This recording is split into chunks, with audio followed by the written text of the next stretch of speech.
Levítico capítulo 14.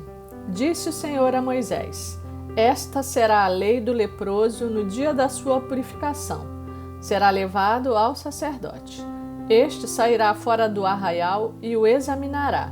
Se a praga da lepra do leproso está curada, então o sacerdote ordenará que se tomem, para aquele que se houver de purificar, 2 aves vivas e limpas, e pau de cedro, e estofo carmesim e hisopo.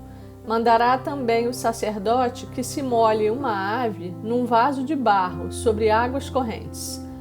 Tomará a ave viva e o pau de cedro e o estofo carmesim e o hisopo e os molhará no sangue da ave que foi imolada sobre as águas correntes. E sobre aquele que há de purificar-se da lepra, aspergirá 7 vezes. Então o declarará limpo e soltará a ave viva para o campo aberto. Aquele que tem de se purificar, lavará as vestes, rapará todo o seu pelo, banhar-se-á com água e será limpo. Depois entrará no arraial, porém ficará fora da sua tenda por 7 dias. Ao 7º dia, rapará todo o seu cabelo, a cabeça, a barba e as sobrancelhas. Rapará todo o pelo, lavará as suas vestes, banhará o corpo com água e será limpo. No 8º dia, tomará 2 cordeiros sem defeito, uma cordeira sem defeito de 1 ano e 3 dízimas de 1 efa de flor de farinha, para oferta de manjares, amassada com azeite, e separadamente 1 cestário de azeite. E o sacerdote que faz a purificação apresentará o homem que houver de purificar-se e essas coisas diante do Senhor à porta da tenda da congregação. Tomará 1 dos cordeiros e o oferecerá por oferta pela culpa e o cestário de azeite, e os moverá por oferta movida perante o Senhor. Então imolará o cordeiro no lugar em que se imola a oferta pelo pecado e o holocausto, no lugar santo. Porque quer a oferta pela culpa, como a oferta pelo pecado, são para o sacerdote, são coisas santíssimas. O sacerdote tomará do sangue da oferta pela culpa e o porá sobre a ponta da orelha direita daquele que tem de purificar-se, e sobre o polegar da sua mão direita e sobre o polegar do seu pé direito. Também tomará do cestário de azeite e o derramará na palma da própria mão esquerda. Molhará o dedo direito no azeite que está na mão esquerda e daquele azeite aspergirá com o dedo 7 vezes perante o Senhor. Do restante do azeite que está na mão, o sacerdote porá sobre a ponta da orelha direita daquele que tem de purificar-se, e sobre o polegar da sua mão direita e sobre o polegar do seu pé direito, em cima do sangue da oferta pela culpa. E o restante do azeite que está na mão do sacerdote, pô-lo-á sobre a cabeça daquele que tem de purificar-se. Assim, o sacerdote fará expiação por ele perante o Senhor. Então o sacerdote fará a oferta pelo pecado e fará expiação por aquele que tem de purificar-se da sua imundícia. Depois imolará o holocausto e o oferecerá com a oferta de manjares sobre o altar. Assim, o sacerdote fará expiação pelo homem e este será limpo. Se for pobre e as suas posses não lhe permitirem trazer tanto, tomará 1 cordeiro para oferta pela culpa como oferta movida, para fazer expiação por ele, e a dízima de 1 efa de flor de farinha amassada com azeite para oferta de manjares, e 1 cestário de azeite, 2 rolas ou 2 pombinhos, segundo as suas posses, dos quais 1 será para oferta pelo pecado, e o outro pelo holocausto.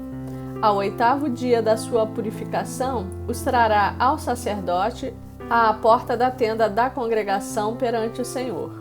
O sacerdote tomará o cordeiro da oferta pela culpa e o cestário de azeite e os moverá por oferta movida perante o Senhor. Então, o sacerdote imolará o cordeiro da oferta pela culpa E tomará do sangue da oferta pela culpa, e o porá sobre a ponta da orelha direita daquele que tem de purificar-se, e sobre o polegar da sua mão direita, e sobre o polegar do seu pé direito. Derramará do azeite na palma da própria mão esquerda, e com o dedo direito aspergirá do azeite que está na sua mão esquerda 7 vezes perante o Senhor.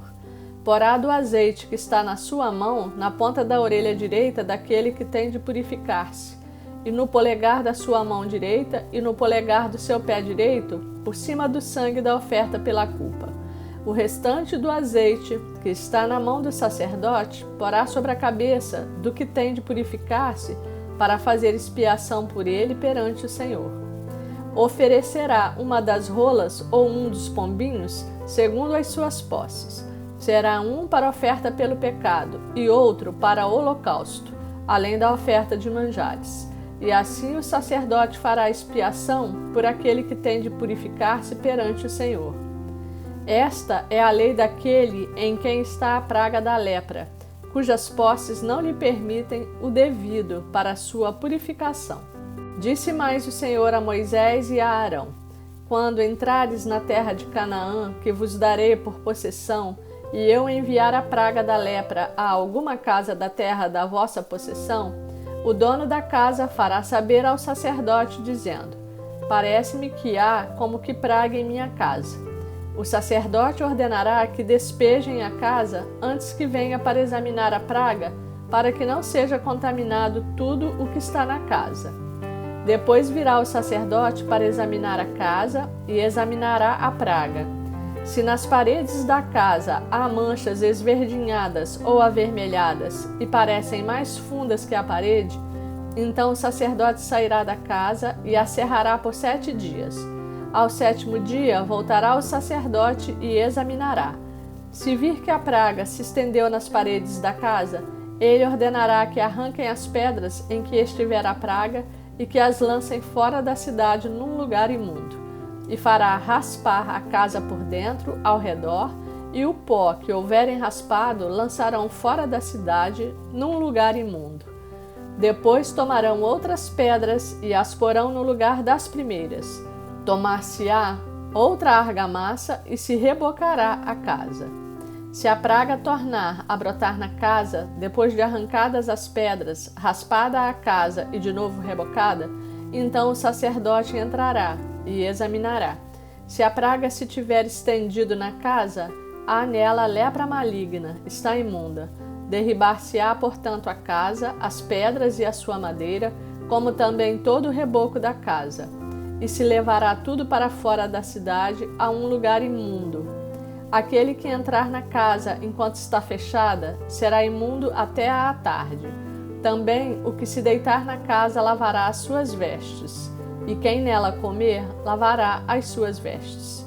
Porém, tornando o sacerdote a entrar e examinando se a praga na casa não se tiver estendido depois que a casa foi rebocada, o sacerdote a declarará limpa, porque a praga está curada. Para purificar a casa, tomará 2 aves e pau de cedro e estofo carmesim e isopo. Imolará uma ave num vaso de barro sobre águas correntes. Tomará o pau de cedro e o isopo e o estofo carmesim e a ave viva e os molhará no sangue da ave imolada e nas águas correntes e aspergirá a casa 7 vezes. Assim, purificará aquela casa com o sangue da ave e com as águas correntes e com a ave viva e com o pau de cedro e com o isopo e com o estofo carmesim. Então soltará a ave viva para fora da cidade, para o campo aberto. Assim fará expiação pela casa e será limpa. Esta é a lei de toda sorte de praga de lepra e de tinha, e da lepra das vestes e das casas, e da inchação, e da pústula, e das manchas lustrosas, para ensinar quando qualquer coisa é limpa ou imunda. Esta é a lei da lepra.